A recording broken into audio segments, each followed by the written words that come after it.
बोलिए नंदन भगवान की जय। प्रिय बंधुओं, आप सबका मंगल हो।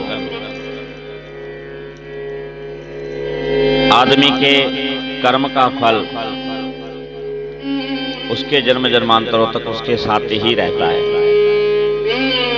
और जैसा भी कर्म व्यक्ति करता है वही उसको प्राप्त भी होता रहता है। इसलिए व्यक्ति को कर्म बहुत सोच करके करना चाहिए। दान की महिमा के विषय में कहा गया है कि जैसा दान आप करोगे उसी प्रकार आपको उसके फल की प्राप्ति भी होगी। इसलिए हमें दान कितना भी हम करें, छोटा करें बड़ा करें, शुद्ध दान करना चाहिए, मान रहित होकर के दान करना चाहिए। और दान देते समय हमको दीनता का अनुभव करना चाहिए, ना कि अभिमान का। अक्सर देते समय दिखावे के व्यवहार से व्यक्ति बच नहीं पाता। और स्मरण रखें कि ये दिखावे का व्यवहार व्यक्ति के दान किए पुण्य फल के फल को कम कर देता है। कई बार तो वह संपूर्ण नष्ट ही हो जाता है। इसलिए दान दिखावे के लिए ना करें, दूसरों को खुश करने के लिए ना करें, बल्कि परमात्मा को प्रसन्न करने के लिए और अपने परलोक को प्रसन्न करने के लिए करना चाहिए। जैसा आप दान करेंगे ठीक उसी प्रकार के पुण्य फल की आपको प्राप्ति होगी। इस संदर्भ में एक बड़ी सुंदर कथा है। एक गांव का एक किसान का बेटा था और उसका विवाह एक बहुत सुंदर युवती से हो गया। इतनी सुंदर युवती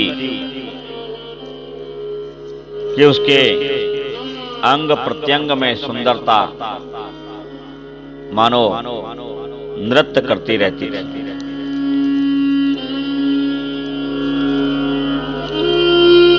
वह किसान का लड़का ऐसी सुंदर पत्नी को पाकर के गदगद था, फूला नहीं समाता था। किंतु दूसरी ओर विडंबना ये थी कि वह किसान का धनवान बेटा, वह बहुत कुरूपवान था और कृशकाय भी था, काला भी था। एक तो काला और ऊपर से सौंदर्य भी ठीक नहीं था, तो वह बड़ा अद्भुत लगता था।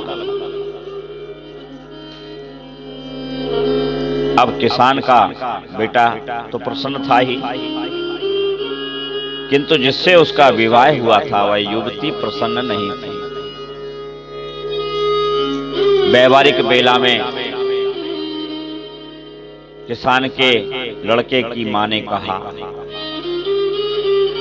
शाम के समय दूध का कटोरा, उसमें खजूर और केसर उबाल करके और वह दूध का कटोरा अपनी बहू के हाथ पे रखते हुए चांदी के कटोरे में दूध दिया और कहा कि जा बेटा अपने पति को पिला दे।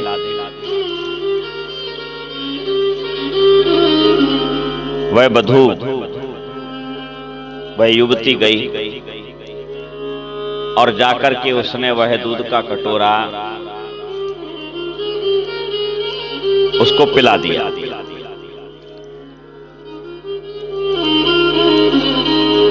इस प्रकार चलते चलते 6 महीने व्यतीत हो गए। वह लड़की को देखते ही वह किसान का लड़का प्रसन्नता से भर जाता, किंतु लगभग 6 मास से वह एक बात मन ही मन महसूस कर रहा था कि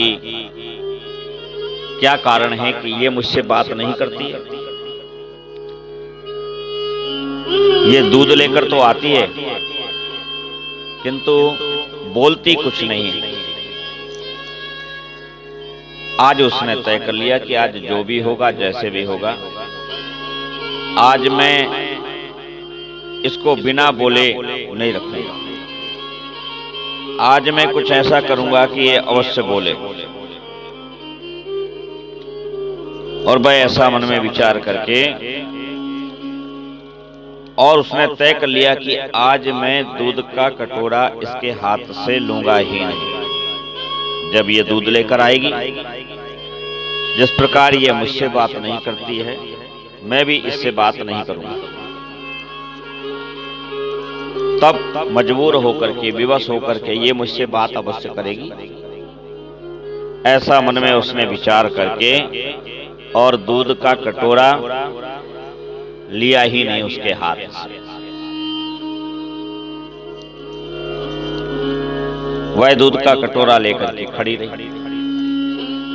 1 घंटा हुआ, वह ज्यों की त्यों खड़ी रही। किसान के बेटे ने सोचा कि अब यह बोलेगी, किंतु वह नहीं बोली। तब 2 घंटे हो गए। किसान के बेटे को अब भी यही उम्मीद थी कि अब वह बोलेगी, किंतु वह फिर भी नहीं बोली। किसान का बेटा जिद में अड़ा रहा और वह युवती भी वहीं खड़ी रही। ना तो किसान का बेटा दूध पीवे और ना वह युवती उससे बात करे। ऐसा करते करते संपूर्ण रात्रि व्यतीत हो गई। जब प्रातःकाल ही हो गया और किसान के बेटे की उस समय रात को 2 बजे के बाद नींद लग गई, किंतु उसने जब देखा सुबह कि ना तो वह सोई, ना ही वह बोली और दूध का कटोरा वैसे ही हाथ में लेकर के इस प्रतीक्षा में कि उसका पति पिएगा, वह खड़ी रही।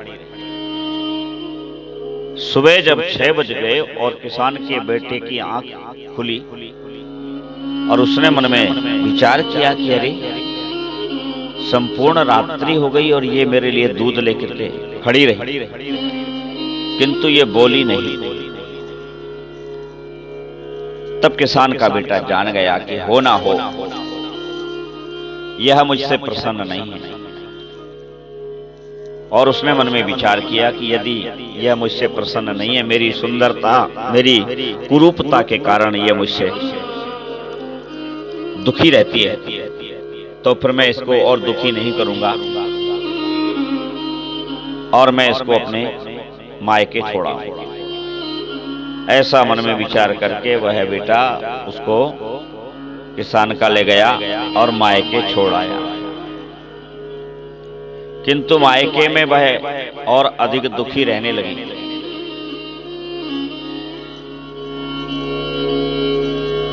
अब वह दुखी जब रहने लगी तो मायके वालों से उसका दुख देखा नहीं गया।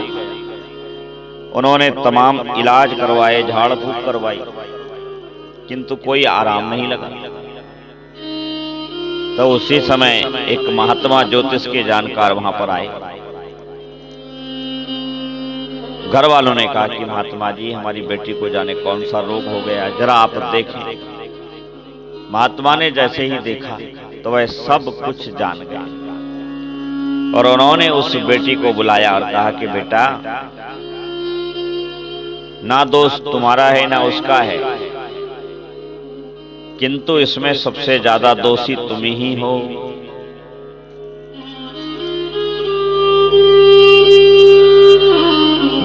वह लड़की कुछ नहीं बोली, किंतु महात्मा चुप नहीं रहे। महात्मा ने कहा कि बेटा, पिछले जन्म में जब तुम दान करती थी तो तुम उज्जवल अन्नों का दान तो नहीं करती थी, और दीनहीन विप्रों को, दीनहीन लोगों को, संत महात्माओं को तुम काले उड़द का दान करती रहती थी।